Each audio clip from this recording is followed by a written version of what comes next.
Et on vous conseille régulièrement, à vous qui nous écoutez, qui nous regardez et qui cherchez du rendement, on vous conseille régulièrement d'investir dans des SCPI.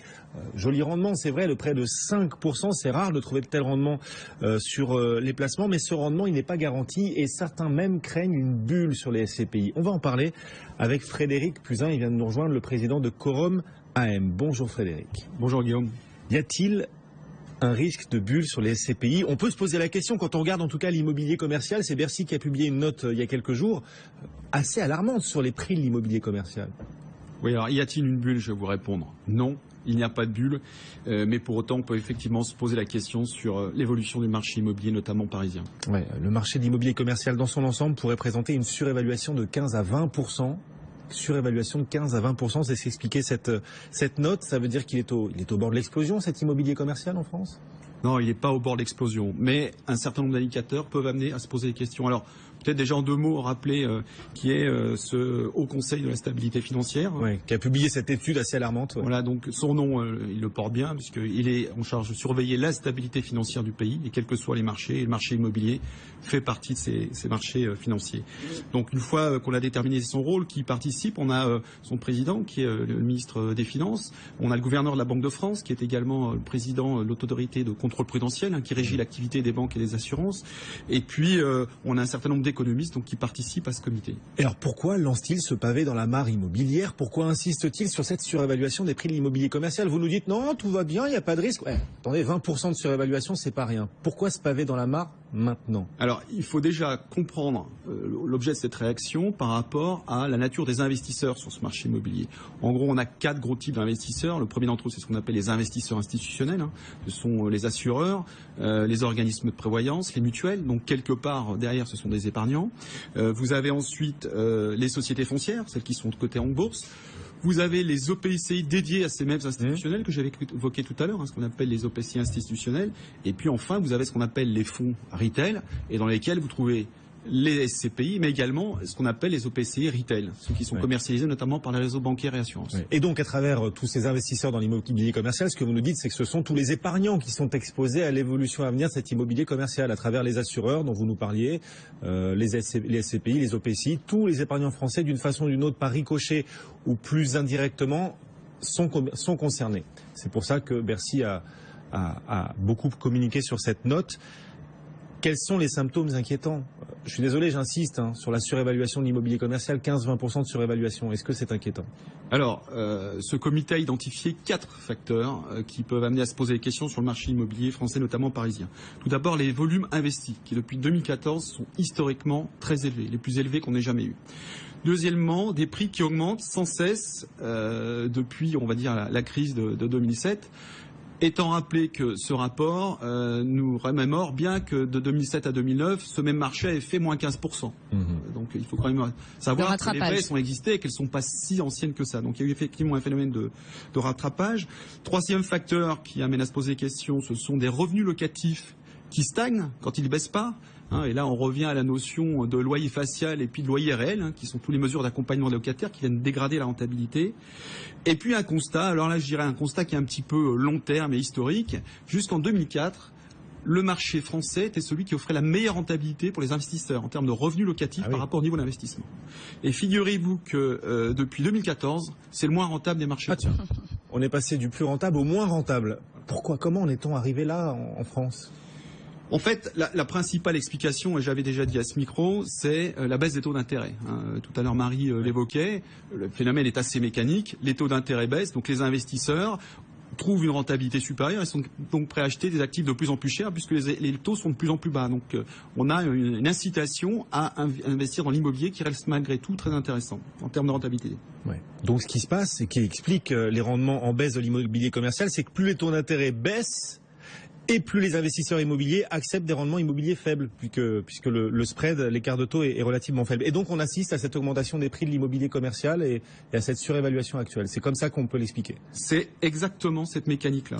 Alors, on a un impact des taux qui est évalué uniquement dû à l'évolution de ces taux d'intérêt, qui est l'ordre de 15 à 20% sur les prix de l'immobilier, voire 30% pour le marché parisien. 30% pour le marché parisien en immobilier entreprise. Ouais. Et donc, on imagine bien un impact d'une remontée des taux, ça serait une baisse de ces mêmes valeurs. Oui, c'est ça. Et d'où ces craintes éventuelles d'un possible éclatement d'une bulle. Vous nous disiez, à Paris, les prix surévalués dans l'immobilier commercial de 30%. C'est-à-dire que sur le marché le plus premium, le plus haut de gamme, Paris, c'est là qu'on a les prix les plus surévalués? Oui, alors c'est ce que nous livre ce rapport comme constat.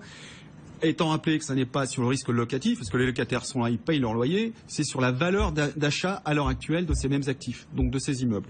Donc et ça veut dire qu'on aurait une baisse des prix à Paris de 30% si jamais les taux d'intérêt remontaient? C'est ça qu'on est en train de... Non, alors c'est pas... Non, parce qu'il faudrait qu'ils remontent massivement d'un coup, tout de suite. C'est plus subtil que ça, non? C'est plus subtil que ça, mais une simple règle de 3 pour qu'on comprenne bien ensemble le mécanisme. Aujourd'hui, les taux sont proches de 0. Vous investissez dans l'immobilier à 4%.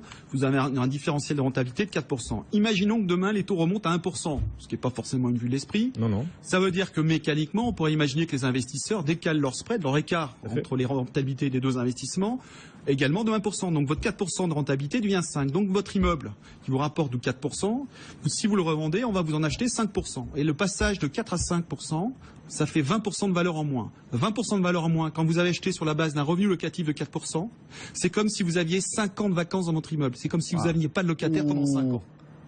Oui. Et tout ça, si les taux d'intérêt montaient ne serait-ce qu'à 1%, ce qui, comme vous le dites, n'est pas qu'une vue de l'esprit. Donc il y a un risque. Il y a un risque sur l'immobilier commercial. Vous nous disiez au début, non, il n'y a pas de risque. Vous venez de nous dire, nous montrer la preuve, nous apporter la preuve qu'il y a un risque. Alors il n'y a pas de risque d'explosion. Il y a un risque d'évolution. L'évolution à la hausse, elle s'est faite... C'est à moins 20, moins 30, c'est une grosse évolution. Elle s'est faite dans un certain temps. Elle prendra sans doute le même temps à la baisse, hormis accident macroéconomique majeur qu'on l'a connu en 2007, mais on est dans la vie naturelle et la respiration naturelle des cycles. Oui, alors justement, quand on est investisseur et qu'on veut dans le cycle naturel des cycles en profiter et arriver à investir au bon moment, dans le bon timing, est-ce qu'il n'est pas un peu trop tard là pour investir dans l'immobilier commercial? Est-ce qu'il y a un risque de mauvais timing là? Alors, il faut être prudent. Et d'ailleurs, c'est la recommandation de ce comité, d'être prudent et recommande aux investisseurs d'être prudents à la nature de leurs investissements et notamment au sujet de se préparer à un sujet éventuellement de liquidité et de baisse des valeurs. Tout à fait. Alors comment on fait quand même? Les SCPI apportent de beaux rendements, ça donne envie d'y investir, mais vous nous dites qu'il y a le risque de forte baisse des rendements. Du coup, qu'est-ce qu'il faut faire? On abandonne les SCPI, on va voir autre chose? Non, il ne faut pas abandonner les SCPI. Je pense qu'il faut regarder les SCPI et les OPCI, parce que les deux sujets sont identiques, avec du discernement. Je pense qu'il faut éviter de trop s'exposer maintenant au marché parisien. Donc plutôt privilégier les SCPI qui vont investir à l'étranger, étant entendu que là aussi à l'étranger il faut être prudent parce que la France n'est pas la seule en proie à ce phénomène de taux à zéro. L'Allemagne a exactement le même sujet. Donc malgré tout on trouve en Europe des pays qui offrent encore des opportunités intéressantes. Où les prix ne sont pas aussi surévalués qu'en France? Exactement. Par exemple par exemple, en ce moment, vous avez un marché qui est plutôt en contre-cycle, qui est plutôt en retard de cycle par rapport au reste de l'Europe. C'est le marché des Pays-Bas, le marché néerlandais, qui lui a un facteur un peu moins intéressant que le facteur français, c'est son taux de vacances. Mais pour autant qu'on arrive à trouver des bons immeubles avec de bons locataires et des bons sur de très long terme, on peut parier sur un cycle là aussi qui rattrape, mais de façon positive, plutôt qu'un cycle de survalorisation. D'accord. Donc survalorisation en France, du coup intéressez-vous plutôt aux SCPI investis à l'étranger, les Pays-Bas en priorité? Pas forcément les Pays-Bas, en faisant attention à l'Allemagne, parce que l'Allemagne a un profil assez proche de la France en termes de survaleur, mais aux SCPI qui vont dans l'ensemble de l'Europe. Oui. D'accord. Et privilégier celle qui affiche la plus forte collecte, ça peut être sécurisant pour les épargnants de choisir ces chevaux-là qui attirent le plus de gens? Je dirais que c'est un petit peu antinomique. Si c'est la plus forte collecte pour investir en France, il faut être vigilant et il faut être bien attentif à la nature des investissements qui sont réalisés en France. Mais à l'étranger? Même à l'étranger. Parce qu'on ne connaît pas forcément, vous dites, voilà, les Pays-Bas, ça peut être intéressant. Mais on ne connaît rien au marché immobilier des Pays-Bas. Est-ce que du coup, on peut se dire, quitte à y investir, autant y investir dans les SCPI qui cartonnent le plus et qui attirent le plus les investisseurs? Non, je pense que l'essentiel, c'est de bien observer la stratégie d'investissement depuis quelques années du gérant et savoir la politique qu'il a menée en termes d'investissement, à la fois en France, mais aussi sur le reste de l'Europe. Voilà. D'accord. Et une forte collecte, c'est bon signe. Et en même temps, ça peut avoir des effets pervers, ça peut être dilutif pour le rendement. Il faut le rappeler. Oui, exactement. Ouais. C'est-à-dire que la SCPI dans laquelle vous investissez doit toujours réinvestir au fur et à mesure l'argent que les particuliers y placent. Elle doit être capable de collecter ce qu'elle investit et non pas l'inverse. Voilà quelques idées donc face à cette survalorisation du marché de l'immobilier commercial en France de 20, 25, peut-être même 30% à Paris. Mais il n'y aura pas de bulle, c'est ce que vous nous dites Frédéric Cusin, le président de Quorum AM. Bon, pas d'éclatement de bulle, mais quand même forte baisse des prix à venir. On joue un peu sur les mots. On va juste faire un tout petit peu dans la durée. Un peu sur les mots quand même, non?